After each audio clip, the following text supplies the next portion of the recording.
Hello, hi everyone and welcome back to Bionetology. My name is Karanjeet Kaur और आज हम बात करने वाले हैं फैक्टर्स अफेक्टिंग हार्डी-वीनबर्ग प्रिंसिपल के बारे में। पिछले वीडियो में हमने बात करी थी कि हार्डी-वीनबर्ग प्रिंसिपल क्या होता है, क्या स्टेट करता है, उसकी मैथमेटिकल इक्वेशन या अलजेब्रिक इक्वेशन जिसको हम बोलते हैं, उसके अजम्पशंस क्या लेके चलते हैं हम। Also we discussed numericals and a few questions ताकि आपकी पूरी प्रेपरेशन हो जाए हार्डी-वीनबर्ग प्रिंसिपल के बारे में, राइट? अब एक छोटा सा टॉपिक उससे ही रिलेटेड रह गया था which was factors affecting Hardy Weinberg principle. 5 factors हैं, आज हम फुल डिटेल में वो पढ़ लेंगे ताकि क्या होगा आपके आगे हार्डी-वीनबर्ग प्रिंसिपल को कि कोई भी क्वेश्चन आ जाए आप आराम से अटेम्प्ट कर पाएंगे। कोई गुंजाइश ही नहीं रहेगी कि आपसे क्वेश्चन अटेम्प्ट नहीं हो रहा है, राइट? तो 100% हो जाएगा हार्डी-वीनबर्ग प्रिंसिपल आपका तैयार। एक क्वेश्चन 4 मार्क्स का टिक, 100% तैयार। चलो शुरू करें। सबसे पहली बात, हार्डी-वीनबर्ग प्रिंसिपल कहता क्या था, जो हम पिछली वीडियो में पढ़ चुके हैं, राइट? जिन्होंने देखी है वो वीडियो उनको तो पता होगा क्या कहता है, तो बताओ मुझे क्या कहता है, और जिन्होंने नहीं देखी है go back and watch that video first. चलो, हार्डी-वीनबर्ग प्रिंसिपल ये कहता था कि भाई एक पॉपुलेशन जो है उसको जेनेटिक इक्विलिब्रियम में होना चाहिए, ठीक है? अगर वो पॉपुलेशन जेनेटिक इक्विलिब्रियम में है तो उसमें कोई भी एवोल्यूशनरी चेंज नहीं होगा। If a population is in genetic equilibrium,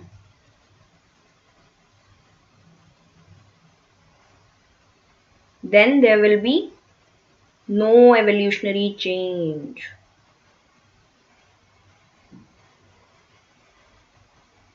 यही बोल रहा था हार्डी-वीनबर्ग प्रिंसिपल। बताओ सही बता रही हूं मैं?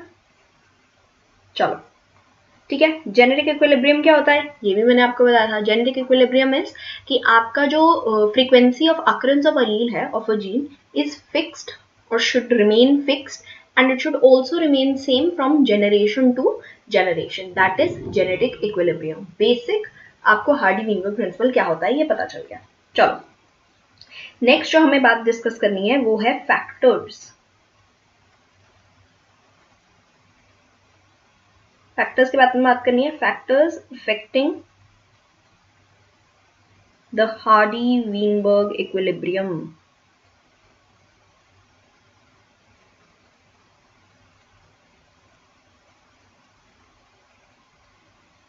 कौन से फैक्टर्स हैं जो अफेक्ट करेंगे हार्डी-वीनबर्ग इक्विलिब्रियम को, यानी कि जेनेटिक इक्विलिब्रियम को डिस्टर्ब करेंगे ताकि देयर विल बी एवोल्यूशन। क्योंकि ये भी मैंने आपको कल बताया था कि अगर कुछ भी डिस्टर्बेंस होगी जेनेटिक इक्विलिब्रियम में या फ्रीक्वेंसी ऑफ अकरेंस ऑफ अलील में तो क्या होगा, एवोल्यूशन होगी, है ना? तो एवोल्यूशनरी चेंज आएगा तो एवोल्यूशन होगी। तो ऐसे कौन से 5 फैक्टर हैं जिसकी वजह से एक पॉपुलेशन जो कि हार्डी-वीनबर्ग इक्विलिब्रियम में है उसमें एवोल्यूशन हो सकती है। फर्स्ट जो हमारा फैक्टर है दैट इज जीन माइग्रेशन या जीन फ्लो। जीन माइग्रेशन और जीन फ्लो, ठीक है? अभी ये मैं 5 आपको लिख के बता रही हूं, उसके बाद हम एक एक को ढंग से डिटेल में डिस्कस करेंगे। Second is genetic drift.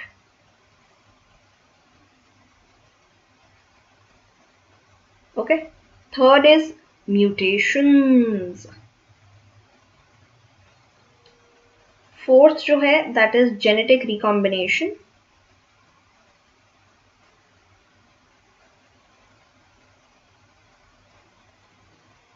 And last is हमारा नेचुरल सिलेक्शन।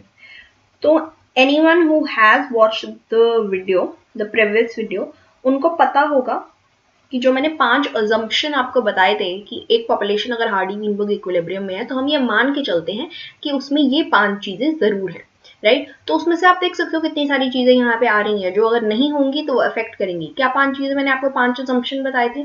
लार्ज पॉपुलेशन होना चाहिए, लार्ज पॉपुलेशन साइज होना चाहिए, रैंडम मेटिंग होनी चाहिए, no mutation, no migration and no natural selection. तभी ये 5 चीजें अगर अग्री हो रही हैं तभी एक पॉपुलेशन हार्डी-वीनबर्ग इक्विलिब्रियम में है, राइट? ये बात हमने करी थी। तो अब यहाँ देख लो, अगर जीन माइग्रेशन होगा तो क्या होगा कि पॉपुलेशन एवोल्यूशन की तरफ बढ़ेगी। है ना। अगर जेनेटिक ड्रिफ्ट होगा, म्यूटेशन होगा, जेनेटिक रिकॉम्बिनेशन होगा, नेचुरल सिलेक्शन होगा, इन पांचों में से कोई भी चीज अगर होगी तो क्या होगा, पॉपुलेशन जो है वो हार्डी वीनबर्ग इक्विलिब्रियम या जेनेटिक इक्विलिब्रियम से परे हो जाएगी, इक्विलिब्रियम में नहीं रहेगी वो, राइट। और एवोल्यूशन होगा उस पॉपुलेशन में। तो चलिए सबसे पहली चीज के बारे में ही बात कर लेते हैं, जीन माइग्रेशन के बारे में।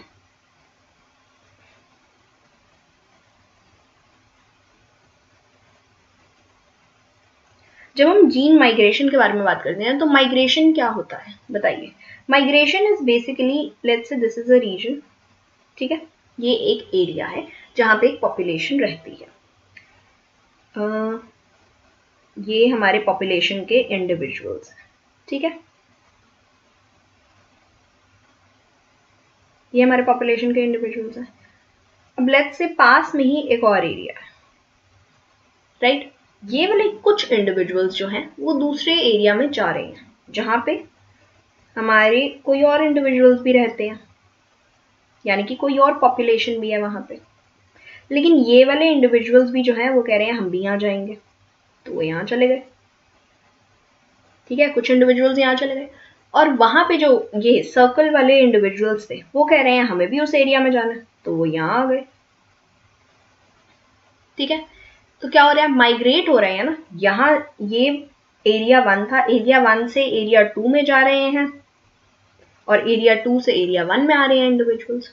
तो इससे क्या होगा, अलील्स जो हैं, अलील फिक्स्ड नहीं रहेंगे ना, एक जनरेशन की तो चलो बाद की बात करते हैं, जो frequency of occurrence of allele है वो चेंज हो रही है ना, यहाँ से यहाँ तो जा ही रही है, right.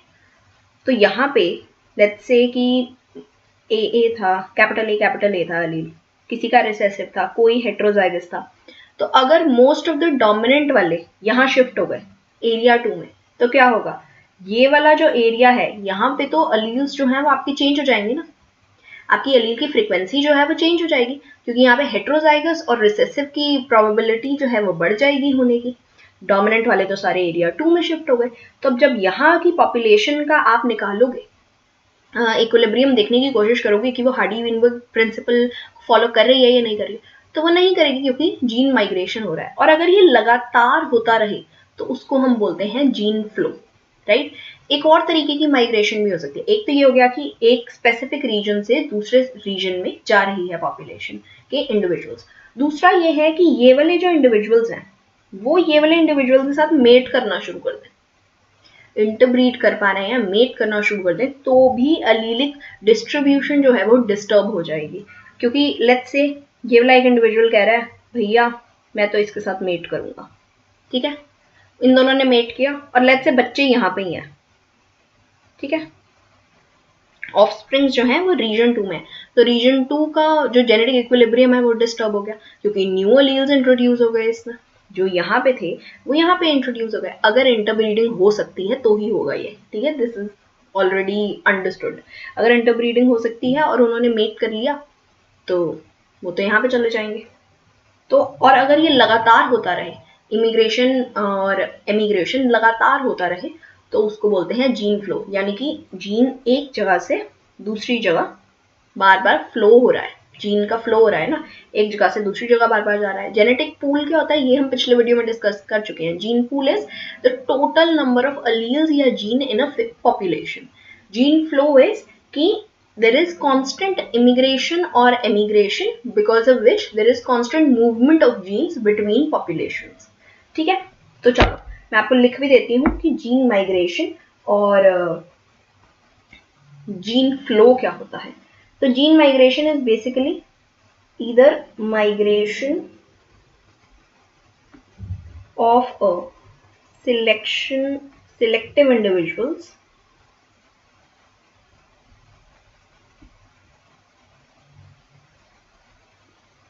from one region to another, right। एक तो ये हो गया। दूसरा क्या हो गया, there is interbreeding between members of populations living in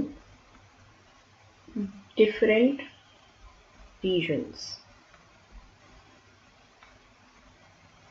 ऐसा कैसे हो सकता है? ये एक एरिया है, ये एक एरिया है। सपोज कि ये खाना खाने के लिए, फूड सोर्स के लिए एक इस एरिया में जाते हैं, ठीक है, यहाँ वाले भी इधर आते हैं, यहाँ वाले भी इधर आते हैं। यहाँ पे इन्होंने मेट कर लिया तो ऑफस्प्रिंग हो गए, ऑफस्प्रिंग यहाँ जा रहे हैं, तो उसके आगे हो सकती है जेनेटिक इक्विलिब्रियम की दिक्कत, ठीक है। इसको हटा देते हैं, जीन फ्लो लिख देते हैं यहाँ पे।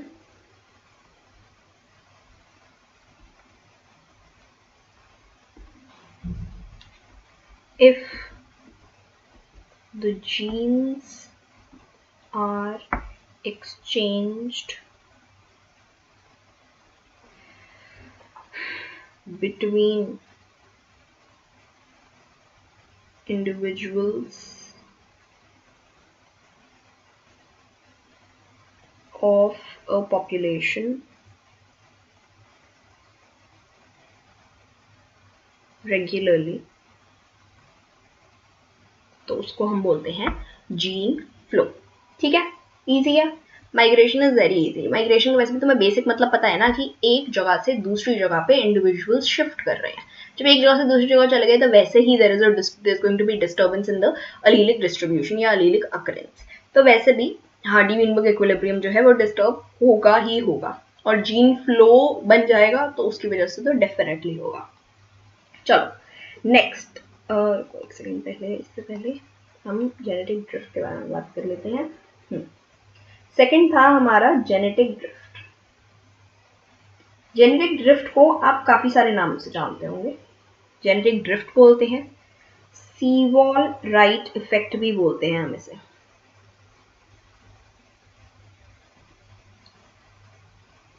ठीक है। Also we call it non directional factor.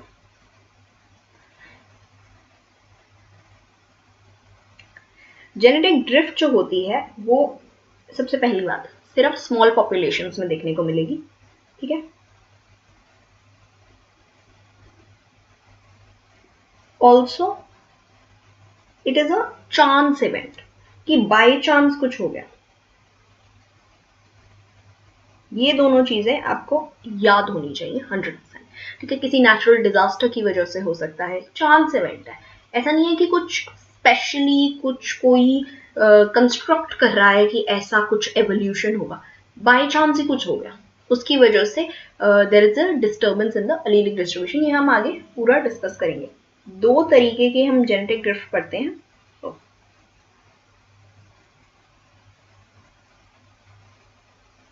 Two types. कौन सी टू टाइप्स हैं? एक तो होता है हमारा बॉटल नेक इफेक्ट,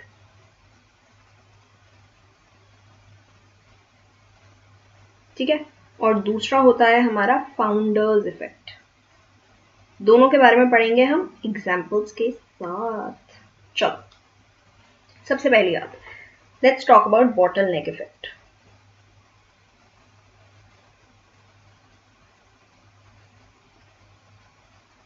ठीक है, यहाँ पे मैंने तुम्हें दो इमेजेस दिखा रखी हैं, इस इमेजेस के थ्रू ही समझते हैं। पहले तो बॉटल वाली इमेज के थ्रू ही समझ लेते हैं। एक ओरिजिनल पॉपुलेशन थी, लेट्स से पूरी बॉटल हमारे पास फिल्ड थी और ऐसे सर्कुलर स्फेयर्स थे उसमें, जिसको हम एक ओरिजिनल पॉपुलेशन मान रहे हैं।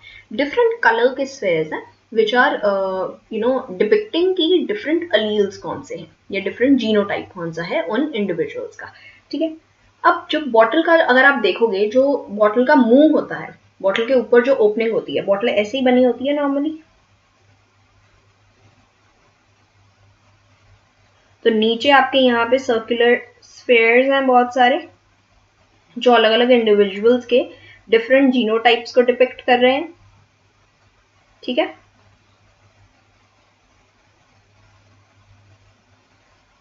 यहाँ पे भी मैंने आपको अलग से भी बना के दिखा दिया है। और जब आप ऊपर देखोगे तो मुंह बहुत छोटा होता है बॉटल का, है ना। मुंह जो होता है वो छोटा होता है, नेक जो होती है वो छोटी होती है। तो जब आप बॉटल में से अगर आप कुछ स्फेयर्स निकालने की कोशिश करोगे तो कुछ मिनिमम, मतलब कुछ बहुत ही स्मॉल नंबर ऑफ स्फेयर्स निकलेंगे, एक एक करके निकलेंगे ना।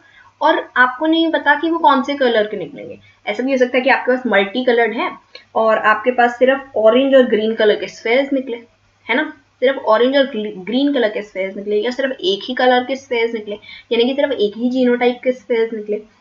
तो ऐसा हो सकता है, क्यों? क्योंकि बॉटल का नेक बहुत ज़्यादा छोटी होती है, तो जब आप उसमें से कुछ इंडिविजुअल्स निकालते हैं तो वो बहुत ही मिनिमम प्रोबेबिलिटी है कि वो डाइवर्स होंगे, डाइवर्सिफिकेशन होगी उन स्फेयर्स में या उन इंडिविजुअल्स में, अगर हम एक पूरी पॉपुलेशन की बात करें तो, राइट।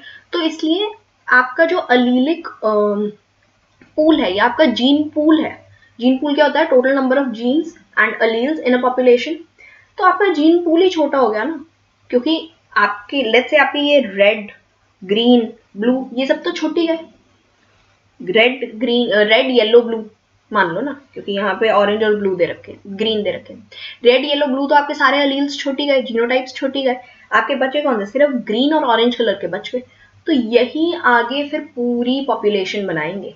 बहुत ही स्मॉल ओरिजिनल पॉपुलेशन हमारे पास बहुत डाइवर्सिफाइड थी, लेकिन बॉटलनेक इफेक्ट के बाद अब हमारे पास बहुत ही कम अलील के टाइप बचे हैं, जीनोटाइप के टाइप बचे हैं, जिसकी वजह से अब हमारी जो आगे पॉपुलेशन होगी उसमें बहुत ही कम अलीलिक डाइवर्सिफिकेशन होगी, है ना। तो जेनेटिक इक्विलिब्रियम तो बहुत ही दूर की बात है कि उसमें मेंटेन हो पाएगा, आगे जाके बहुत कहीं हजारों साल बाद शायद फिर भी मेंटेन हो जाए, लेकिन इस पॉइंट पे जो हमारी ओरिजिनल पॉपुलेशन थी और जो हमारी आगे सर्वाइविंग पॉपुलेशन होगी उसमें तो बहुत ही मेजर डिफरेंस आ जाएगा, राइट। हमारा जो अलीलिक कॉम्बिनेशन का है या अलील्स का है वो बहुत ज़्यादा मेजर डिफरेंस आ जाएगा।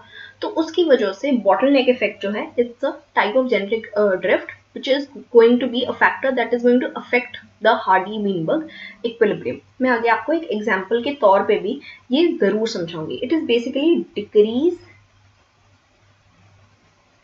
इन जेनेटिक वेरिएबिलिटी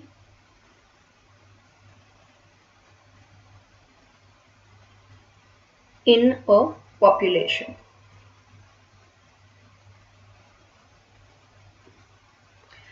आपकी जेनेटिक वेरिएबिलिटी ही कम हो गई, आपका अलील के टाइप्स कम हो गए, आपके जीनोटाइप के टाइप कम हो गए, यही हो रहा है। तो जेनेटिक वेरिएबिलिटी, आपका जो डाइवर्सिफिकेशन ऑफ अलील्स है वो आपका कम हो रहा है इस बॉटलनेक इफेक्ट में। अब ये बॉटलनेक इफेक्ट किस वजह से आ सकता है? बॉटलनेक इवेंट कौन सा हो सकता है? कोई नेचुरल डिजास्टर हो सकता है, राइट, या अभी हम आगे पढ़ेंगे उसमें भी बात करेंगे। ये भी सेम ही था जो हमने बॉटल वाली इमेज में देखा है, वही सेम आपको यहाँ पर भी देखने को मिल रहा है। अगर आप यहाँ देखोगे, parent population with significant genetic variation, बहुत सारे डिफरेंट कलर्स के स्फेयर्स आपको देखने को मिल रहे हैं, यानी कि बहुत डिफरेंट इंडिविजुअल्स आपको देखने को मिल रहे हैं जेनेटिकली। लेकिन एक कोई बॉटलनेक इवेंट हुआ जिसकी वजह से अब जो सर्वाइविंग पॉपुलेशन बची है वो सिर्फ ग्रीन और येलो वाले इंडिविजुअल्स की बच गई है, बाकी सब जो है वो तबाह हो गए, तबाह हो गए। ठीक है, तो अब सिर्फ हमारे पास बहुत ही छोटी सी छोटी इन द सेंस कि जेनेटिक जो वेरिएबिलिटी है वो बहुत ही कम हो गई है, मिनिमम हो गई है, ऑलमोस्ट ना के बराबर। कैसे हो सकता है ये देखो, ये रहा हमारा एक एग्जाम्पल। ये थी हमारी जेनेटिक पॉपुलेशन, ठीक है, जिसमें ब्राउन बीटल्स थे और ग्रीन बीटल्स थे। ठीक है, अब क्या हुआ जी, हम तो चलते जा रहे थे चलते जा रहे थे, कोई एक पार्क था, लेट्स से यहाँ पे कोई एक गार्डन था या पार्क था, ठीक है, पार्क था, वहां पे एक इतना सा एरिया था सॉइल पैच का, ठीक है, जहाँ पे ये सारी बीटल्स की पॉपुलेशन थी। अब वहां पे दो टाइप की पॉपुलेशन थी, एक तो ये ग्रीन टाइप थी, ठीक है, और एक ब्राउन टाइप की बीटल्स या बग्स मान लो, है ना। अब हम अपनी मस्ती में चलते जा रहे हैं और उस पैच पे जाके हमने रख दिया अपना पैर, बिना देखे कि नीचे क्या है। जब आपने पैर रखा तो आपने क्या किया, आपने सिर्फ ग्रीन वाली जो है वो स्क्विश कर दी, ब्राउन वाली ऑलमोस्ट सारी बच गई, सिर्फ एक ग्रीन वाली बची, बाकी सारी सिर्फ और सिर्फ ब्राउन वाली बच गई। तो अब क्या हुआ, it was a chance event, किसी ने कुछ स्पेशली कंस्ट्रक्ट किया, आपने जाके जानबूझ के तो नहीं कोई सी बीटल को या बग को मार रहे हो, है ना। कभी कभी हो जाता है कि आपने नहीं ध्यान दिया और आपने पैर रख दिया। तो अब क्या हुआ, अब सिर्फ एक ही ग्रीन बग या बीटल रह गई और बाकी ब्राउन वाली जो बीटल्स थी वो सारी हैं हमारे पास, वो ग्रीन वाली बहुत ही कम रह गई। नेक्स्ट, ये हमारी हो गई सर्वाइविंग पॉपुलेशन, ठीक है,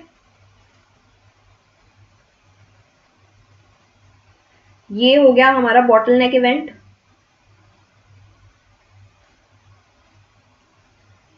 और ये हो गया हमारा ओरिजिनल पॉपुलेशन।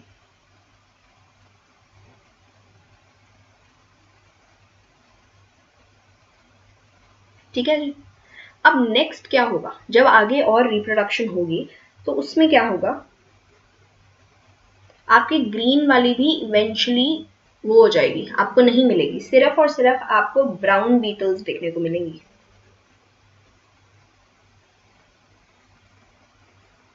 वाई?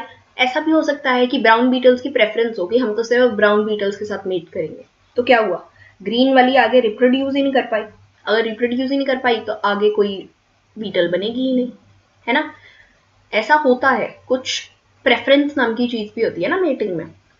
मीटिंग में तो आपको हर स्पीशीज में प्रेफरेंस देखने को मिलेगी, हर पॉपुलेशन में, हर स्पीशीज में, कहीं पे भी आप देख लो आपको प्रेफरेंस देखने को मिलेगी। Genetic drift is basically based on कि हो क्या रहा है कि एक स्मॉल पॉपुलेशन थी और या तो कोई चांस इवेंट हो गया या रिप्रोड्यूस ही नहीं कर पाए वो, और उसकी वजह से आगे पॉपुलेशन नहीं बढ़ पाई। तो अब नेक्स्ट जो जनरेशन होगी उसमें सिर्फ ब्राउन बीटल्स ही रह गई हमारे पास, ग्रीन बीटल्स खत्म ही हो गई, दुनिया से एक्सटिंक्ट हो गई ग्रीन बीटल्स। अब इनकी पॉपुलेशन में सिर्फ और सिर्फ ब्राउन बीटल्स हैं, ग्रीन बीटल्स हैं ही नहीं इनकी पॉपुलेशन में। देख रहे हो आप, इनकी पॉपुलेशन से एक्सटिंक्ट हो गई ग्रीन बीटल्स। तो इसको बोलते हैं हम बेसिकली बॉटल नेक इफेक्ट। बस यही है और कुछ नहीं है। नेक्स्ट फाउंडर्स इफेक्ट की बात कर लेते हैं।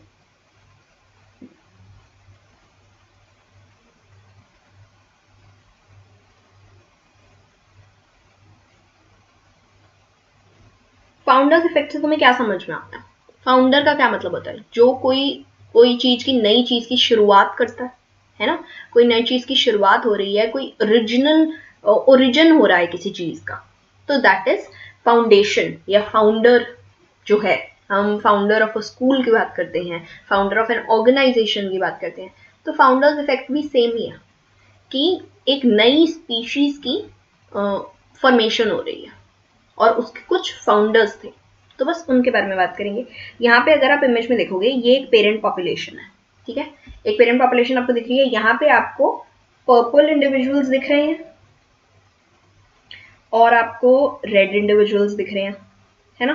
पर्पल और रेड स्फेयर्स दिख रहे हैं आपको इंडिविजुअल्स। अब क्या हुआ, इनमें से कुछ इंडिविजुअल्स ने माइग्रेट कर लिया कि भैया हमसे नहीं यहाँ पे रहा जा रहा है, यहाँ पे बहुत फूड रिसोर्सेज की तंगी है, मेट्स की तंगी है, कुछ नहीं मिल रहा है, हमें पानी की तंगी हो रही है, हमें हमसे नहीं रहा जा रहा, हम कहीं नई जगह जाएंगे, वहां जाके रहेंगे। तो इन्होंने कर लिया माइग्रेट।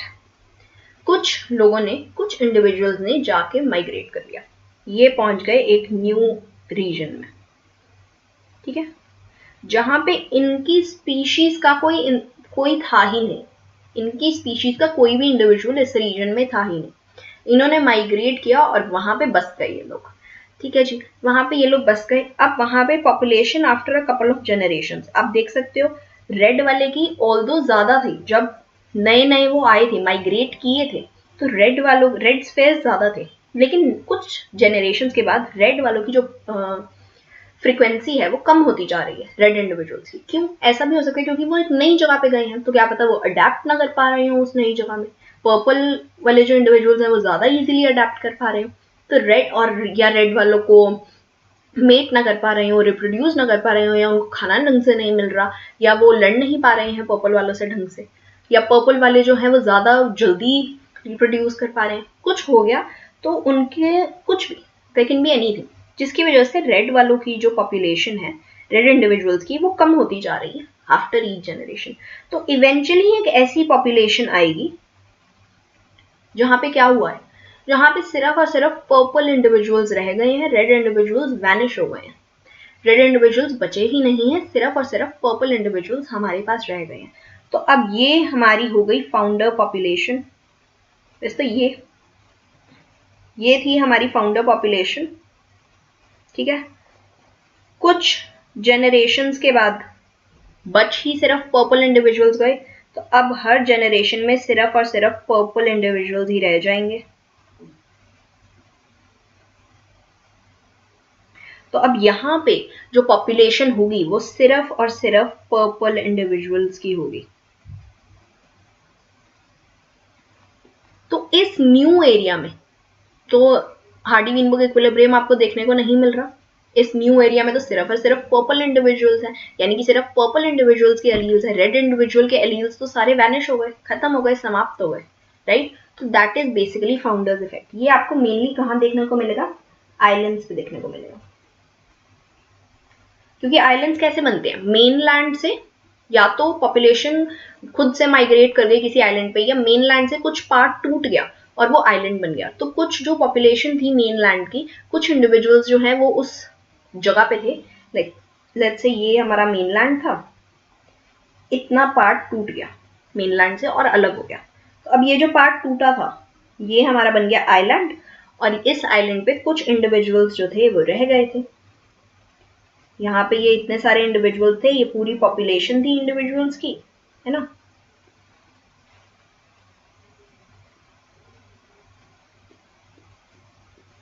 ठीक है, ये इतनी सारी जो पॉपुलेशन थी, यहाँ पे सिर्फ ये जो यही हिस्से के पॉपुलेशन के इंडिविजुअल्स यहाँ पे आ गए। तो अगर आपने डार्विन के बारे में पढ़ा होगा, डार्विन ने जाके गैलापागोस आइलैंड्स पे फिंचेस के बारे में बात की होगी, डार्विन फिंचेस के बारे में अगर आपने कभी सुना होगा, तो वो भी it is because of founders effect. Finch जो थी वो मेनलैंड वाली ही वहां पे गई थी, और इवेंचुअली अडेप्टिव रेडिएशन की वजह से डिफरेंट डिफरेंट आपको स्पीशीज देखने को मिल गई। It is an example of adaptive radiation. पर बेसिक जो वो था कि फाउंडर इफेक्ट हुआ ना वहां पे, जो एक फिंच थी उसने जाके वहां पे एक अपनी पूरी स्पीशीज बनाई। उसके बाद कपल ऑफ जनरेशन के बाद क्या होता है, दैट इज डिफरेंट। ठीक है, तो फाउंडर्स इफेक्ट क्या होता है कि कुछ फ्यू इंडिविजुअल्स जो हैं, रिमूव कर देते हैं, when a few individuals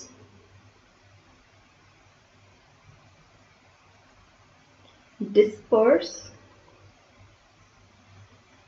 to a new area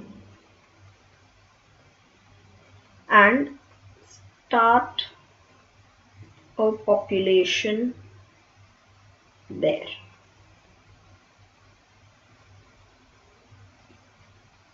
ठीक है, तो हार्डी मीन वैल्यू इक्विलिब्रियम इसकी वजह से अफेक्ट होगा, डेफिनेटली अफेक्ट होगा। तो we have talked about, what have we talked about अभी तक? जीन माइग्रेशन के बारे में हमने बात करी है, जीन फ्लो के बारे में, and we have talked about genetic drift. अच्छा हाँ, ये मैंने तुम्हें नहीं बताया कि जेनेटिक ड्रिफ्ट को सीवॉल राइट इफेक्ट क्यों बोलते हैं और नॉन डायरेक्शनल फैक्टर क्यों बोलते हैं। सीवॉल राइट इफेक्ट क्योंकि दो साइंटिस्ट थे, एक सीवॉल और एक राइट, तो इसलिए सीवॉल राइट इफेक्ट हो गया। ठीक है, और नॉन डायरेक्शनल क्योंकि किसी पर्टिकुलर डायरेक्शन में नहीं जा रही, it is a chance event, कभी भी कैसे भी कुछ भी हो सकता है। ऐसा भी हो सकता है कि ये जो बीटल पॉपुलेशन थी बॉटल नेक वाले में, पहले किसी ने ग्रीन वाले पे पैर रख दिया, ठीक है, अब क्या हुआ, ग्रीन वाला एक की जगह दो बच गए थे लेट्स से, ठीक है, और किसी ने वापस जाते जाते ब्राउन वाले पे भी पैर रख दिया, तो अब सिर्फ दो ग्रीन बीटल बच गए। तो पहले तो ये था कि ब्राउन बीटल बच जाएंगे, ब्राउन बीटल की पॉपुलेशन आगे बढ़ेगी, लेकिन क्योंकि दो ग्रीन बीटल बच गए तो दो ग्रीन बीटल ने आगे पूरी पॉपुलेशन बना दी। तो ये भी हो सकता है, तो वो चांस इवेंट है, कभी भी कुछ भी हो सकता है। कोई भी एलील की जो फ्रीक्वेंसी है अकरेंस की पॉपुलेशन में, वो बढ़ सकती है, कभी भी कम हो सकती है। नॉर्मली ये जो है ना कि ये पर्पल वाले हैं, सिर्फ पर्पल वाले ही रह गए, रेड वाले वैनिश हो गए, नॉर्मली ऐसा नहीं होता है। ऐसा होता है कि बहुत ही कम रेड वाले रह जाएंगे, लेट्स से सिर्फ एक या दो ही इंडिविजुअल्स रह गए रेड वाले अलील्स के, बाकी सिर्फ और सिर्फ पर्पल वाले अलील्स के इंडिविजुअल्स हैं। तो उससे अलीलिक डिस्टर्बेंस तो फिर भी आ रहा है ना, क्योंकि इस पॉपुलेशन में जो हमारी पेरेंट पॉपुलेशन थी, जो हमारी ओरिजिनल पॉपुलेशन थी, वहां पे तो there was a genetic equilibrium between the purple and red individuals, let's say half और हाफ थे, ठीक है, तो देयर वाज एन इक्विलिब्रियम। यहाँ पे क्या हुआ, सिर्फ दो ही रेड इंडिविजुअल्स रह गए, बाकी सारे पर्पल इंडिविजुअल्स हैं। तो मोस्टली ऐसा ही होता है कि एक या एक जीनोटाइप की फ्रीक्वेंसी जो है वो बहुत कम हो जाती है और एक की बहुत ज्यादा बढ़ जाती है, अगर हम सिर्फ दो जीनोटाइप की बात कर रहे हैं तो। ठीक है, ये देखो, ये भी एक फाउंडर्स इफेक्ट का चला, ये this is also an example of founders effect. आप यहाँ पे देख सकते हो, let's say this was a mainland, ये था हमारा मेनलैंड, यहाँ पे हमारी डिफरेंट कलर की बटरफ्लाइज हमें देखने को मिल रही हैं, ऑरेंज है, ब्राउन है, वाइट है, ठीक है। इनमें से कुछ माइग्रेट कर गई, few individuals migrated to a new colony या आइलैंड, जिसमें से एक ऑरेंज थी और 2 ब्राउन या ब्लैक थे, ठीक है। तो अब यही आगे जनरेशन आएंगे, तो अब इस जनरेशन में ये वाली जो जनरेशन है हमारे पास, ये वाली जो पॉपुलेशन है, यहाँ पे आपको व्हाइट के एलील्स बिल्कुल भी देखने को नहीं मिलेंगे। यहाँ पे सिर्फ और सिर्फ ब्राउन के या ऑरेंज के एलील देखने को मिलेंगे। तो इनको हम कॉलोनाइजर्स भी बोल सकते हैं, फाउंडर्स पॉपुलेशन भी बोल सकते हैं, ठीक है। चलो आगे बात कर लेते हैं म्यूटेशन के बारे में।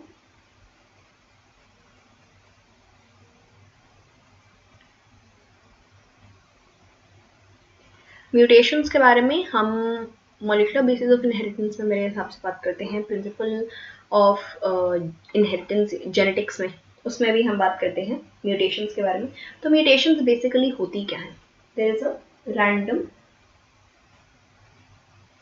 रैंडमनेस होगा, रैंडमनेस नहीं लिखते, random change in a gene और अलील, लेट्स से, ठीक है। रैंडम होता है, कोई डायरेक्शनल नहीं होता है, it does not discriminate, it is random. कभी भी कुछ भी किसी के भी साथ हो सकता है। किसी का जेनेटिक मेकअप थोड़ा सा जरा सा ऐसे एक बेस पेयर चेंज हो गया, या एक 3 बेस पेयर चेंज हो गया, यानी कि एक कोडॉन चेंज हो गया, तो वो हो सकता है म्यूटेशन में, ठीक है। तो ऐसा किसी भी टाइप का रैंडम म्यूटेशन हो सकता है। सेकेंड चीज म्यूटेशन की क्या होती है कि it is mostly neutral,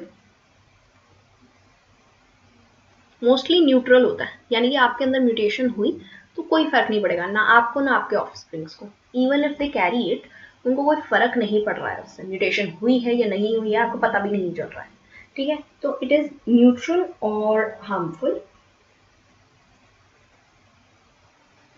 mostly neutral ही होती हैं, हार्मफुल भी हो सकती हैं या एडवांटेजियस भी हो सकती हैं,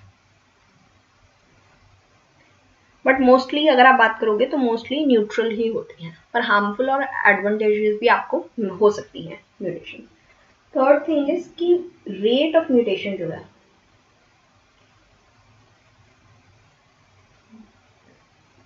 इज स्लो। जो भी कॉम्प्लेक्स ऑर्गेनिजम्स में आप बात करोगे उसमें रेट ऑफ म्यूटेशन काफी स्लो होता है एज कम्पेयर टू अगर आप प्रोकैरियोटिक ऑर्गेनिजम्स के बारे में बात करोगे तो उनमें रेट ऑफ म्यूटेशन थोड़ा सा फास्ट होता है, या वायरसेस की अगर आप बात करोगे तो उनमें रेट ऑफ म्यूटेशन बहुत ज्यादा फास्ट होता है।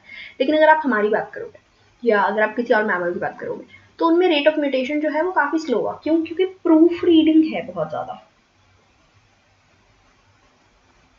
प्रूफ रीडिंग हो रही है बहुत ज़्यादा स्टेजेस पे।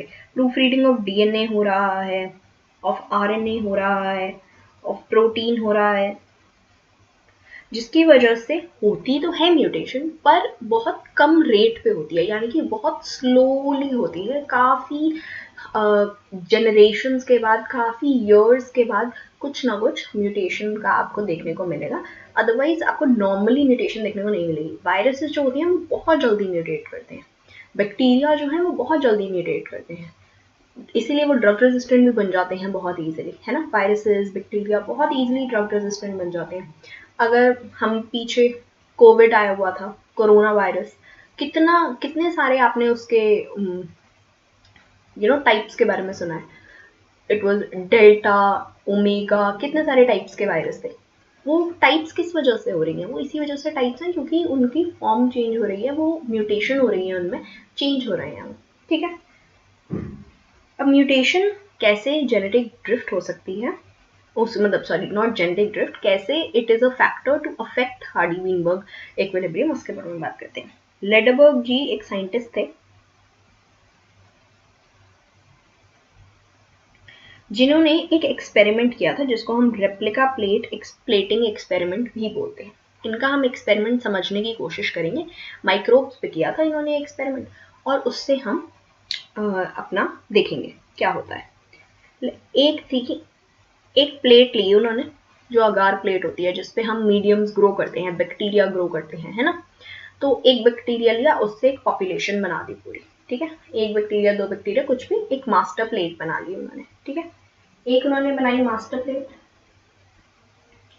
इस मास्टर प्लेट से उन्होंने क्या किया कि इम्प्रिंट ले लिया एक वेलवेट पे, वेलवेट का लेट्स से कोई ऐसे ढक्कन सा था, उसके ऊपर वेलवेट का कपड़ा लगाया और उस पर इम्प्रिंट ले लिया उन्होंने।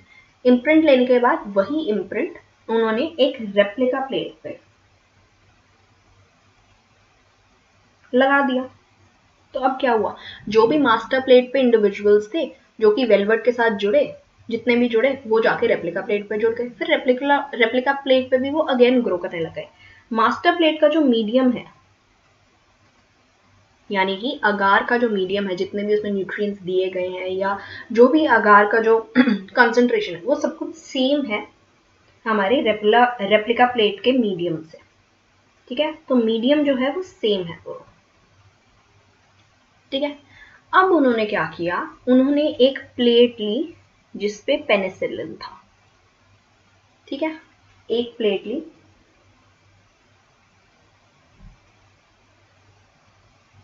पेनिसिलिन, यानी कि मीडियम के अंदर पेनिसिलिन इन द मीडियम। ठीक है, तो it is different from the master plate, क्योंकि मास्टर प्लेट में कोई पेनिसिलिन नहीं थी, लेकिन ये वाली जो प्लेट उन्होंने एक ली उसमें थी आपकी पेनिसिलिन।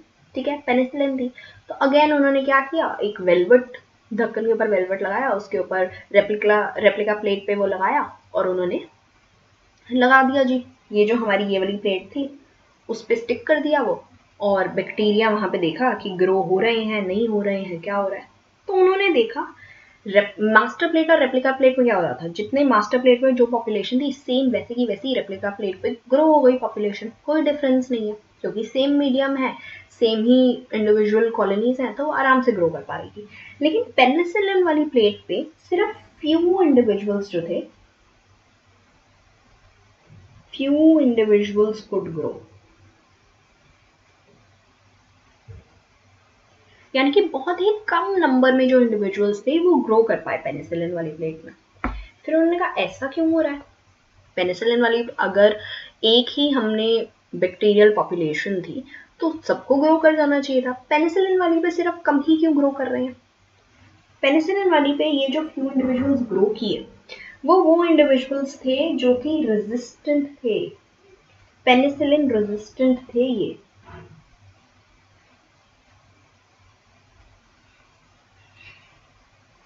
तो सिर्फ वही इंडिविजुअल्स ग्रो किए जो पेनिसिलिन रेजिस्टेंट थे, बाकी जो भी इंडिविजुअल्स थे जिनके अंदर पेनिसिलिन रेजिस्टेंट का जीन नहीं था वो सारे जीन खत्म हो गए, क्योंकि पेनिसिलिन ने मार दिया उन सबको। मास्टर प्लेट जो है वो एक बैक्टीरिया की पॉपुलेशन से बनाई गई थी, है ना। उसके बाद सेम ही पॉपुलेशन आपको रेप्लिका प्लेट में भी देखने को मिली, लेकिन प्लेट विद पेनिसिलिन जो थी उसमें आपको बहुत ही फ्यू इंडिविजुअल्स ग्रो होते हुए दिखे। ठीक है, तो ऐसा क्यों हो रहा है, ऐसा इसलिए हो रहा है क्योंकि उन्होंने बोला कि जो म्यूटेशंस होती हैं,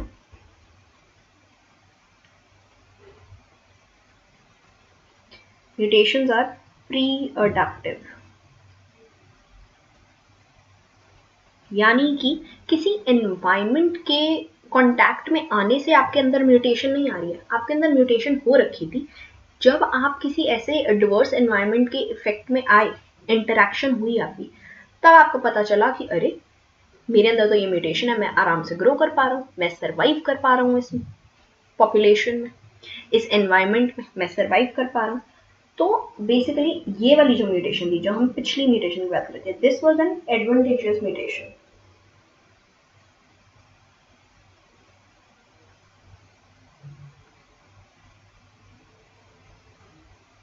ठीक है, ये हो गई हमारी एडवांटेजियस म्यूटेशन। लेट्स से ये जो एडवांटेजियस म्यूटेशन थी, तो अब ये फ्यू इंडिविजुअल्स जो ग्रो हुए, यही फ्यू इंडिविजुअल्स आगे पूरी पॉपुलेशन बनाएंगे, तो आगे पूरी पॉपुलेशन जो है वो हमारी पेनिसिलिन रेजिस्टेंट होगी। लेट्स से उसमें भी उसके बाद कोई म्यूटेशन हो गई जिसकी वजह से वो पेनिसिलिन रेजिस्टेंट नहीं रहा, तो अगर आप किसी ऐसी प्लेट पे उसको ग्रो करोगे, कॉलोनी को, जिसमें पेनिसिलिन थी, तो अब क्या होगा, अब वो वाले इंडिविजुअल्स मर जाएंगे, तो उनके लिए वो हो गई हार्मफुल म्यूटेशन, है ना। ये इन इंडिविजुअल्स के लिए थी एडवांटेजियस म्यूटेशन, लेकिन इन्हीं इंडिविजुअल्स की आगे जो पॉपुलेशन बनेगी उसमें अगर कोई म्यूटेशन हो जाए जिसकी वजह से वो पेनिसिलिन रेजिस्टेंट ना रहे, तो उनके लिए वो हो गई हार्मफुल म्यूटेशन। तो हार्डी-वीनबर्ग इक्विलिब्रियम कैसे अफेक्ट हो रहा है, क्योंकि जो ओरिजिनल पॉपुलेशन थी, जो हमारी मास्टर प्लेट पे थी, है ना। उस पॉपुलेशन का क्या हुआ? उस पॉपुलेशन में से सिर्फ फ्यू इंडिविजुअल्स ही बचे ना हमारे पास, तो सिर्फ वही इंडिविजुअल्स बचे जो कि पेनिसिलिन रेजिस्टेंट थे।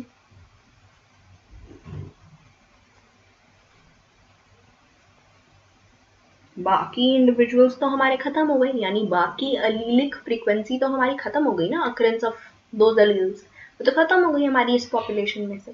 तो हार्डी-वीनबर्ग इक्विलिब्रियम तो पूरी तरीके से डिस्टर्ब हो गया हमारा। तो बस यही बात करी गई है म्यूटेशन में।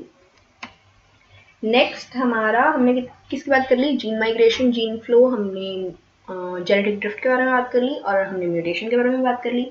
तो फोर्थ हमारा आएगा जेनेटिक रिकॉम्बिनेशन।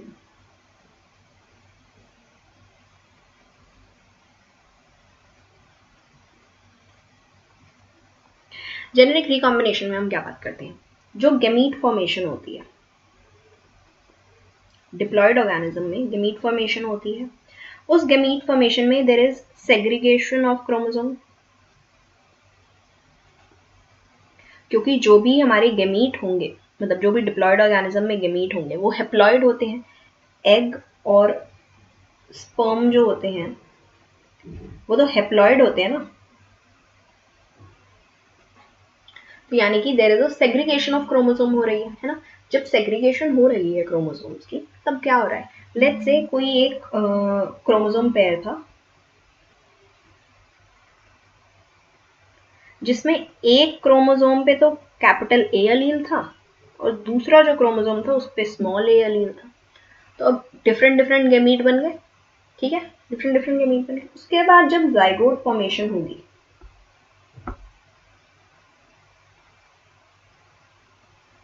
चलो जाइगोट फॉर्मेशन तो इस बाद में होगी, जब एग और स्पर्म ही बन रहा है, जब एग और स्पर्म बन रहा है, जब हेप्लॉइड हमारा क्रोमोसोम बन रहा है, तब कौन सी सेल डिवीजन होती है? मियोसिस होती है। मियोसिस 1 के प्रोफेज 1 में हम एक बहुत इंपॉर्टेंट चीज डिस्कस करते हैं विच इज क्रॉसिंग ओवर।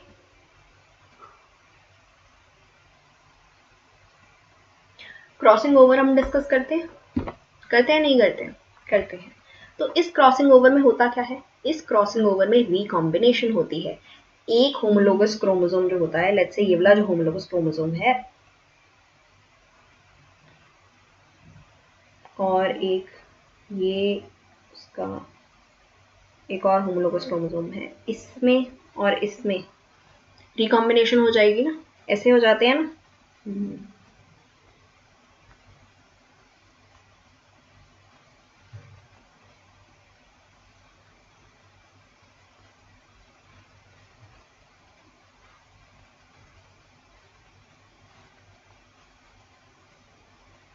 ऐसी रिकॉम्बिनेशन देखने को मिलती है हमें, ठीक है, दिखती है ऐसी रिकॉम्बिनेशन देखने को। तो बस ये रिकॉम्बिनेशन जो है, इसकी वजह से आपके अलील की डिस्ट्रीब्यूशन तो चेंज हो गई ना। आपकी अलील जो है वो उसकी डिस्ट्रीब्यूशन चेंज हो जाएगी। आपको आपकी जो अलील की फ्रीक्वेंसी है वो चेंज हो जाएगी, आपका अलील ही चेंज हो रहा है। यहाँ पे ये डिफर हो गया ना बिल्कुल। आगे जो जनरेशन आएगी, आगे जो ऑफस्प्रिंग्स बनेंगे, उसमें तो बहुत ही ज़्यादा डिफरेंस आपको देखने को मिलेगा, जो आपको ऑफस्प्रिंग्स में देखने को मिलेगा। आइडेंटिकल तो नहीं होते, सेक्सुअल रिप्रोडक्शन जहाँ पे भी आपको देखने को मिलेगी वहाँ पे आइडेंटिकल नहीं होते हैं जो ऑफस्प्रिंग्स होते हैं वो पेरेंट्स के, है ना।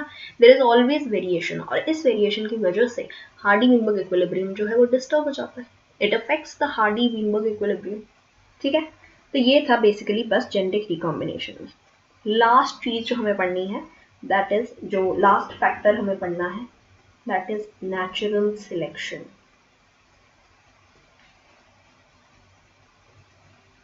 किसने थियोरी दी थी नेचुरल सिलेक्शन की? चार्ल्स डार्विन ने।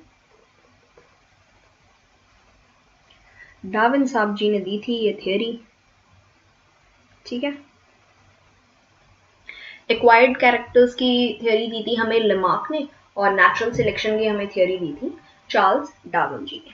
चलो, नेचुरल सिलेक्शन क्या कहता है कि नेचर जो है,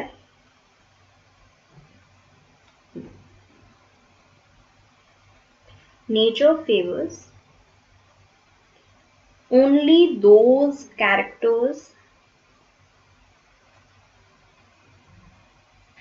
दैट आर इनहेरिटेबल, यानी नेचर जो है वो ऐसे ही इंडिविजुअल सिलेक्ट करेगा जो कि उस एनवायरनमेंट में सरवाइव कर पाएंगे। तो वो ऐसे ही इंडिविजुअल सिलेक्ट करेगा जिनमें कुछ पर्टिकुलर करेक्टरिस्टिक्स होंगे, ठीक है। और वो करेक्टरिस्टिक्स किसकी वजह से आ रहे हैं? जीन की वजह से आ रहे हैं, एलील की वजह से आ रहे हैं। तो इसकी वजह से नेचर जो है वो कुछ पर्टिकुलर एलील्स को, कुछ पर्टिकुलर जीन को सिलेक्ट कर लेता है अकॉर्डिंग टू एनवायरनमेंट कैसा है, सराउंडिंग कैसी है। तो आप उसमें सर्वाइव कर पाओगे, नहीं कर पाओगे, उस हिसाब से, ठीक है। तो 3 तरीके की हम सिलेक्शन के बारे में बात करते हैं। एक तो होती है हमारी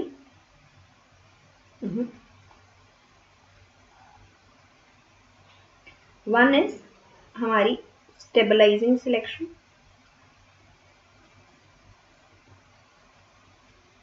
या बैलेंसिंग सिलेक्शन भी हम इसे बोलते हैं।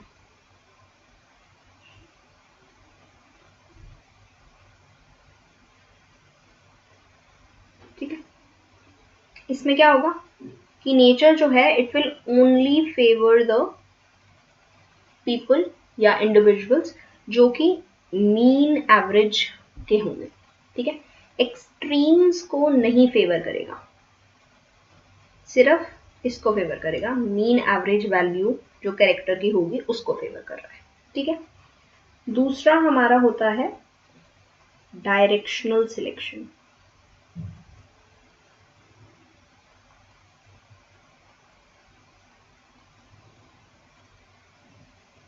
डायरेक्शनल सिलेक्शन में क्या होता है, एक पॉपुलेशन में नेचर जो है वो सिर्फ और सिर्फ एक एक्सट्रीम को ही, लेट्स से एक पर्टिकुलर एक्सट्रीम को ही फेवर करेगा। एक सिर्फ पर्टिकुलर एक्सट्रीम के इंडिविजुअल्स जो हैं वो ग्रो कर पाएंगे, बाकी कोई ग्रो ही नहीं कर पाएगा क्योंकि वो सर्वाइव ही नहीं कर पाएगा उस एनवायरनमेंट में। तो नेचर ने सिलेक्ट कर लिया कि सिर्फ एक एक्सट्रीम के जो ऑर्गेनिजम्स हैं वो ग्रो करेंगे, ठीक है। थर्ड क्या होता है हमारा लास्ट, डिसरप्टिव सिलेक्शन।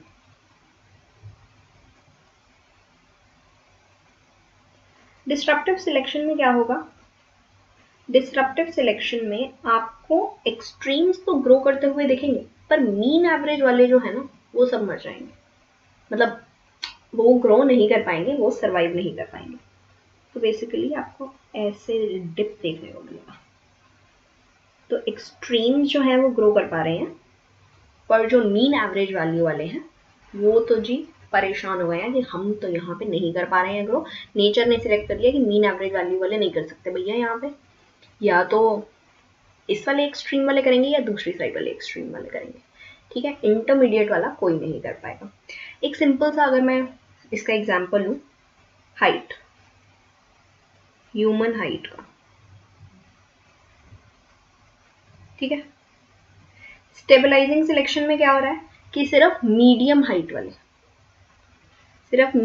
वाले ग्रो कर पा रहे हैं, सर्वाइव कर पा रहे हैं इजीली। नेचर ने सिलेक्ट कर लिया मीडियम हाइट वाले ही सिर्फ रह पाएंगे यहाँ पे, बाकी सब जो हैं उनको दिक्कतें हो जाएंगी। टॉल वाले नहीं इन्वायरमेंट में रह पाएंगे, शॉर्ट वाले नहीं इन्वायरमेंट में रह पाएंगे, सिर्फ और सिर्फ मीडियम वाले ग्रो करेंगे। डायरेक्शनल वाले में क्या हो गया, डायरेक्शनल वाले में लेट्स से ये टॉल था, ये स्मॉल था, या ड्वार्फ कर सकते हैं ऐसे, ठीक है, और ये था मीडियम हमारा। डायरेक्शन वाले में क्या हो गया, नेचर ने सिलेक्ट कर लिया सिर्फ टॉल इंडिविजुअल्स को, सिर्फ टॉल इंडिविजुअल्स वाले ग्रो कर पा रहे हैं, ना ड्वार्फ वाले ना मीडियम वाले, कोई भी नहीं। और डिसरप्टिव वाले में क्या है, डिसरप्टिव वाले में ड्वार्फ और मीडियम दोनों कर पा रहे हैं, ड्वार्फ और टॉल दोनों कर पा रहे हैं, पर मीडियम वाले जो हैं वो नहीं कर पा रहे हैं, ठीक है। तो बस सिंपल से एग्जाम्पल से यही मतलब समझ आता है। नॉर्मली अगर आप देखोगे हमारी पॉपुलेशन में कौन से इंडिविजुअल सिलेक्टेड है, मीडियम हाइट वाले सिलेक्टेड है। जो जिनकी हाइट 7 फीट से ऊपर होती है उनको बहुत दिक्कतें होती हैं, उनके हार्मोनली दिक्कतें होती हैं, उनको सर्वाइव करना उनके लिए मुश्किल होता है। ऑल्सो ड्वार्फ पॉपुलेशन आपको बहुत कम देखने को मिलेगी ह्यूमंस में, मीडियम हाइट वाले ही आपको नॉर्मली देखने को मिलेंगे, ठीक है। तो हम स्टेबलाइजिंग सिलेक्शन कर रखी है नेचर ने इस हिसाब से। चलो बाकी और एग्जांपल्स मैं आपको दिखाती हूँ। मैंने आगे मेरे पास, give me a second. हम्म, ये रहा, ये था हमारा टाइप्स ऑफ नेचुरल सिलेक्शन। मैंने आपको बता दिया है, there is stabilising, there is diversifying या डिस्ट्रप्टिव, डिस्ट्रप्टिव भी बोलते हैं इसको, ठीक है। और ये हो गई हमारी डायरेक्शनल सिलेक्शन। स्टेबलाइजिंग वाले आप देख सकते हो, पीकॉक के फेदर्स के बारे में बात की गई है। पीकॉक के फेदर्स नॉर्मली आप देखोगे एकदम छोटे से, सिर्फ 2 फेदर्स वाले पीकॉक आपको बहुत कम देखने को मिलेंगे। बहुत बड़े फेदर्स वाले पीकॉक्स आपको बहुत कम देखने को मिलेंगे। नॉर्मल मीडियम फेदर्स वाले आपके पीकॉक देखने को मिलेंगे। डायरेक्शनल सिलेक्शन में इंडस्ट्रियल मेलेनिज्म के बारे में हम बात करते हैं। We will talk about it ढंग से, ठीक है। जिसमें कि एक ब्लैक पेपर्ड मॉथ है और वाइट पेपर्ड मॉथ है। दोनों जो है वो डायरेक्शनल, या तो वाइट पेपर्ड मॉथ सर्वाइव कर पा रहे हैं या तो ब्लैक पेपर्ड मॉथ सर्वाइव कर पा रहे हैं। इंटरमीडिएट वाले को तो छोड़ दो, ग्रे पेपर्ड मॉथ नाम की चीज ही नहीं है। लेकिन या तो वाइट कर रहा है सर्वाइव या तो ब्लैक कर रहा है। ऐसा नहीं है कि दोनों सर्वाइव कर पा रहे हैं इकट्ठे, ऐसा नहीं हो रहा है। और ये है हमारा डिस्ट्रप्टिव सिलेक्शन वाले में रॉक पॉकेट माइस के बारे में, इसके बारे में भी आई विल एक्सप्लेन। चलो पहले इंडस्ट्रियल मेलेनिज्म की बात कर लेते हैं।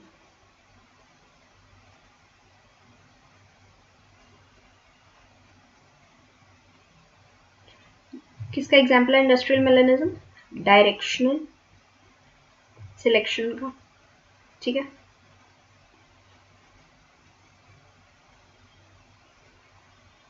तो इंडस्ट्रियल रेवोल्यूशन से पहले, ठीक है, क्या हुआ?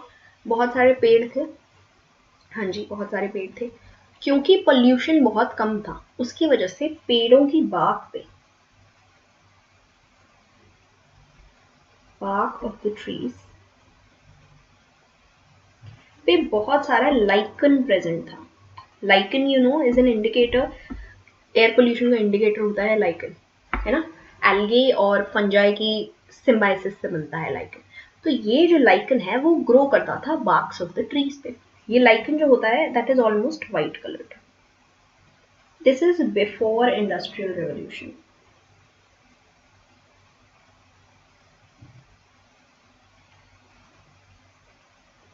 ठीक है, तो अब क्या हुआ? वाइट कलर का था बार्क पे, लाइकन ग्रो कर रहा था वाइट कलर का। तो इसकी वजह से जो वाइट पेपर्ड मॉथ थे, यानी कि जो वाइट कलर के मॉथ थे, वो इजीली ग्रो कर पा रहे थे, इजीली रिप्रोड्यूस कर पा रहे थे, अपना नंबर बढ़ा पा रहे थे। क्यों? क्योंकि प्रेडेटर जो भी होगा, लेट्स से कोई बर्ड है प्रेडेटर, कोई एनिमल है प्रेडेटर, तो क्या वो रिकॉग्नाइज ही नहीं कर पा रहे थे, वो देख ही नहीं रहे थे उनको ये वाइट पेपर्ड वाले मॉथ, क्योंकि वो कैमोफ्लेज कर जाते थे लाइकन के साथ, है ना। तो इसकी वजह से वो मोस्टली किसको खाते थे? ब्लैक पेपर्ड मॉथ्स को। तो ब्लैक पेपर्ड मॉथ की जो फ्रीक्वेंसी थी या जो पॉपुलेशन में नंबर था वो बहुत कम था, और वाइट पेपर्ड मॉथ का बहुत ज्यादा था। तो अब डायरेक्शनल आपको कहाँ देखने को मिल रहा है? ये कौन सी डायरेक्शन में मूव कर रहा है? ये वाइट पेपर्ड वाले मॉथ में है, तो इस डायरेक्शन में मूव कर रही है सिलेक्शन, है ना, कि सिर्फ वाइट पेपर्ड मॉथ को वो कर रही है, एडवांटेज दे रही है कि वाइट पेपर्ड मॉथ आराम से ग्रो कर सकते हैं, है ना। अब क्या हुआ? आई इंडस्ट्रियल रेवोल्यूशन हुआ, है ना। इंडस्ट्रियल रेवोल्यूशन हुआ, उसकी वजह से क्या हुआ? बहुत सारी फैक्ट्रीज बनी, फैक्ट्रीज से चिमनीज में से सूट निकलना शुरू हो गया। सूट होता है ब्लैक कलर का, ठीक है। ये सूट जो है आफ्टर इंडस्ट्रियल रेवोल्यूशन लिख देते हैं। आफ्टर इंडस्ट्रियल रेवोल्यूशन क्या हुआ? बार्क ऑफ द ट्रीज पे, बार्क ऑफ द ट्रीज पे चढ़ गया सूट, क्योंकि इतना चिमनीज में से इतना काले रंग का धुआं निकला कि ये सारा बाद में जाके जम गया ट्रीज की बार्क पे, है ना, ट्रंक पे। जब वो जम गया ट्रीज की ट्रंक पे, तो क्या हुआ? ब्लैक कलर के हो गए। ट्रीज की जो ट्रंक थी वो ब्लैक कलर की हो गई। जब वो ब्लैक कलर की हो गई, ट्रंक पता ना क्या होता है? ये तुम्हारा अगर ट्री है तो ये तुम्हारी ट्रंक है, इससे बार्क होती है ना, पूरी बार्क लगी हुई होती है बाहर से। तो ये ब्लैक कलर की हो गई। जब ये ब्लैक कलर की हो गई तो it started favouring black coloured moths की रिप्रोडक्शन, क्योंकि अब जो प्रेडेटर्स थे उनको ब्लैक कलर के मॉथ दिखने बंद हो गए। अब उनको सिर्फ और सिर्फ व्हाइट कलर के मॉथ दिखते थे, क्योंकि वो अलग से दिखते थे। ब्लैक कलर वाले कैमोफ्लेज कर जाते थे, व्हाइट कलर वाले कर नहीं पाते थे कैमोफ्लेज। तो अब व्हाइट पेपर जो मॉथ थे उनकी जो कॉन्सेंट्रेशन थी, यानी उनका जो नंबर था वो हो गया कम, और ब्लैक पेपर मॉथ का नंबर बढ़ गया। तो उससे क्या हुआ, हमारी ये जो डायरेक्शन इस साइड को हुई थी सिलेक्शन व्हाइट पेपर्ड मॉथ की तरफ, वो अब लेफ्ट साइड को हो गई ब्लैक पेपर्ड मॉथ की तरफ। अब ये वाले मॉथ की तरफ हो गई हमारी सिलेक्शन यहाँ पे, है ना। तो या तो व्हाइट को वो फेवर कर रहा है नेचर, या तो ब्लैक को फेवर कर रहा है। ठीक है, उसके बाद हमने डिसरप्टिव के बारे में बात करनी है।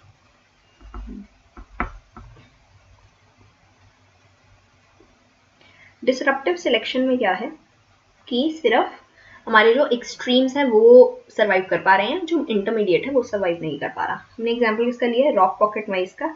एक है हमारे पास ऐसे एल्बिनो माइस, और एक है हमारे पास एब्सोल्युटली ब्लैक माइस। तो एल्बिनो है यानी कि वाइट कलर का है, और एक है ब्लैक कलर का। अब हुआ क्या, एक डेजर्ट था, ठीक है, लेट्स से एक डेजर्ट था, ये पूरा डेजर्ट का एरिया है, ठीक है। अब यहाँ पे albino white in the sense, white को सैंड कलर कर लेते हैं, चलो इजी हो जाएगा समझने में।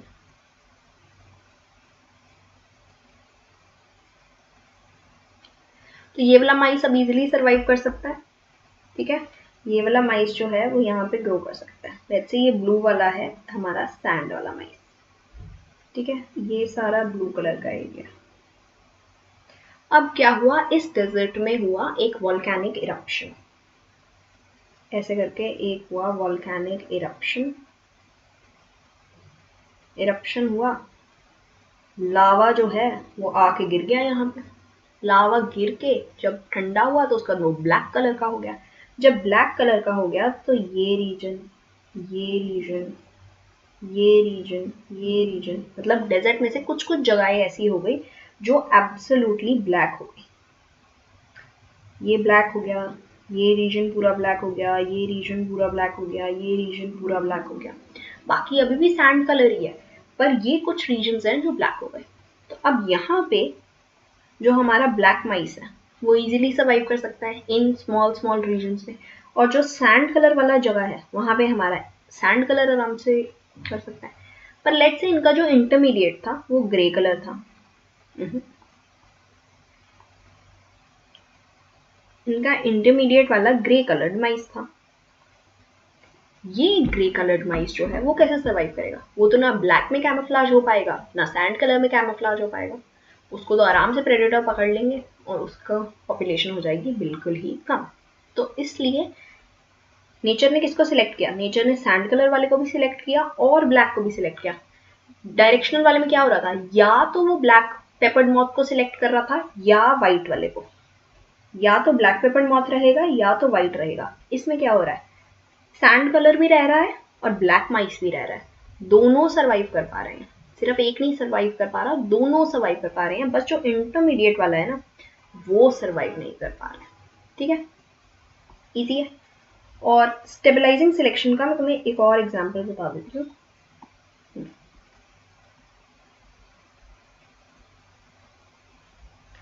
स्टेबलाइजिंग सिलेक्शन का एक और एग्जांपल है, बहुत ही मतलब वेल नोन एग्जांपल है जो शायद तुम्हें पता भी होगा, is sickle cell anaemia. Sickle cell anaemia में क्या होता है, जो सिकल सेल्ड हमारे आरबीसीज होते हैं वो, जो हमारे आरबीसीज नॉर्मली बाइकनकेव शेप के होते हैं वो सिकल शेप के बन जाते हैं। तो नॉर्मली जो भी कैरियर्स होते हैं उनके पास कौन से जीन होते हैं, HBS and HBA। Autosomal disorder है, ये तो सबको पता होगा। ये हमारा कैरियर होता है, जो हमारा डिजीज होता है उसके पास दोनों सिकल सेल एनीमिया वाला जीन होगा, और एक हो गया हमारा डोमिनेंट जो कि हमारा नॉर्मल जीन है। तो ये हो गया हमारा कैरियर, ये हो गया हमारा रिसेसिव,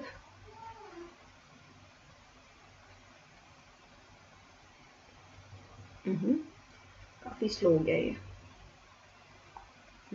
रिसेसिव यानी कि इसमें क्या है, डिजीज्ड होगा, ऑर्गेनिज्म जो है वो डिजीज्ड होगा, इंडिविजुअल डिजीज्ड होगा। एंड दिस इज डोमिनेंट, जिसमें ऑर्गेनिज्म जो है वो नॉर्मल होगा। ऑटोसोमल रिसेसिव डिसऑर्डर होता है ये, ठीक है। तो अब क्या होता है, नेचुरल सिलेक्शन जो है वो फेवर करती है, तो किसी और कलर में लिखते हैं, नेचुरल सिलेक्शन फेवर्स कैरियर्स, यानी कि इंटरमीडिएट मीन वाले को वो फेवर कर रही हैं, कैरियर्स को फेवर करता है नेचुरल सिलेक्शन, ना ही नॉर्मल वाले को, जबकि नॉर्मल वाले को करना चाहिए, लेकिन वो कैरियर को करता है। क्योंकि अगर नॉर्मल वाले को फेवर करेगा तो उससे क्या होगा, जो डिजीज्ड पॉपुलेशन है वो खत्म हो जाएगी ना, डिजीज नहीं रहेगी कोई भी पॉपुलेशन, क्योंकि इवेंचुअली ये वाला जीन तो लॉस्ट हो जाएगा, खत्म हो जाएगा।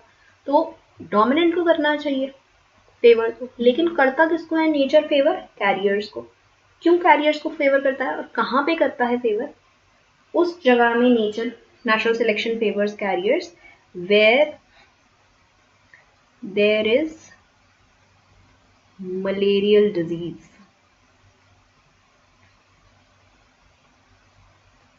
जिन रीजन्स में मलेरिया बहुत ज़्यादा कॉमन है, कॉमनली पाया जाता है, उन रीजन्स में नेचर जो है वो कैरियर्स को फेवर करता है। क्यों करता है, जिसने भी ह्यूमन हेल्थ एंड डिजीज का चैप्टर पढ़ा है उसने मलेरिया की लाइफ साइकिल पढ़ी होगी, प्लाज्मोडियम की लाइफ साइकिल पढ़ी है, उसमें हम पढ़ते हैं कि ह्यूमन आरबीसीज में मेजर पार्ट जो उनका लाइफ साइकिल है वो ह्यूमन आरबीसीज में दे रिजाइड, है ना। ट्रोफोजोइट्स जो होते हैं, जो हमारे आरबीसीज में बनते हैं ना, तो वो मेजर पार्ट जो है वो आरबीसीज में होगा। लेकिन जो कैरियर है उनमें क्या होता है, कुछ आरबीसीज जो होते हैं, सम आरबीसीज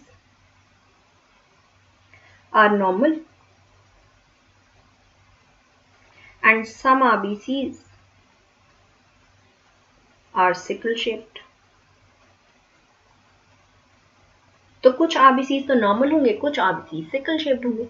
तो जो सिकल शेप्ड होते हैं उसमें मलेरिया का जो हमारा एजेंट है, infecting agent, that is Plasmodium, वो सर्वाइव ही नहीं कर पाता, वो आगे प्रोपोगेट ही नहीं कर पाता, रिप्रोडक्शन तो चलो एनाफिलीज में होगी, पर वो आगे सर्वाइव ही नहीं कर पाता, वो आगे प्रोलिफरेट नहीं कर पाता, ठीक है।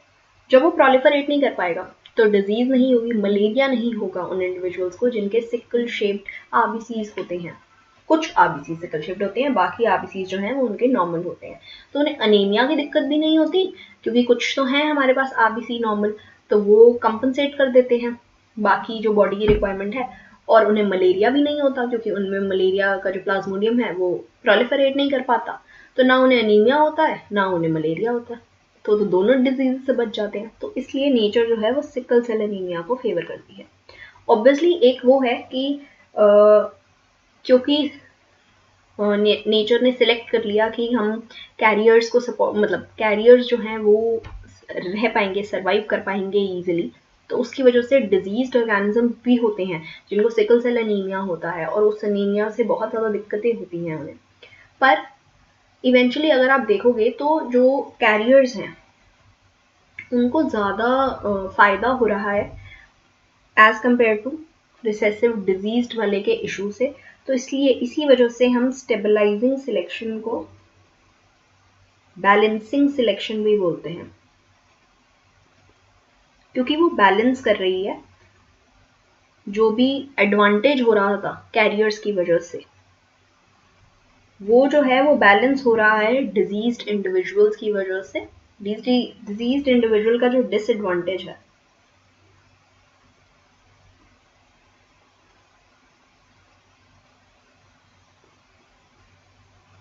वो बैलेंस कर रहा है नेचर, कैसे, कैरियर्स के एडवांटेज से।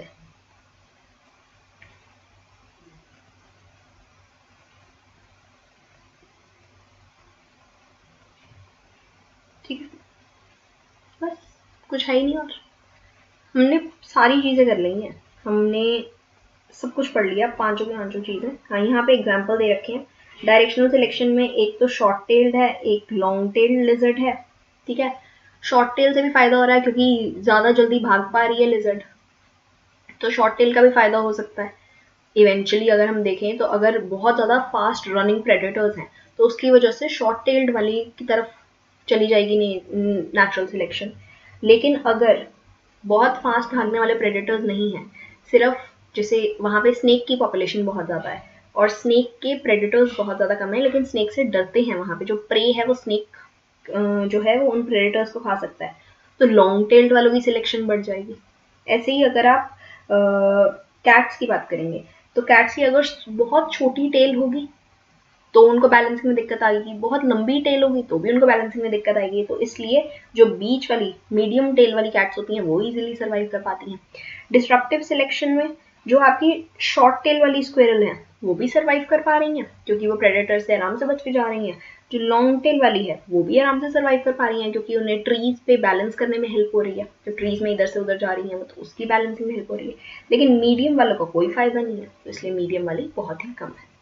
तो we have discussed, what have we discussed, we have discussed gene migration सबसे पहले एंड जीन फ्लो। उसके बाद हमने डिस्कस किया था जेनेटिक ड्रिफ्ट,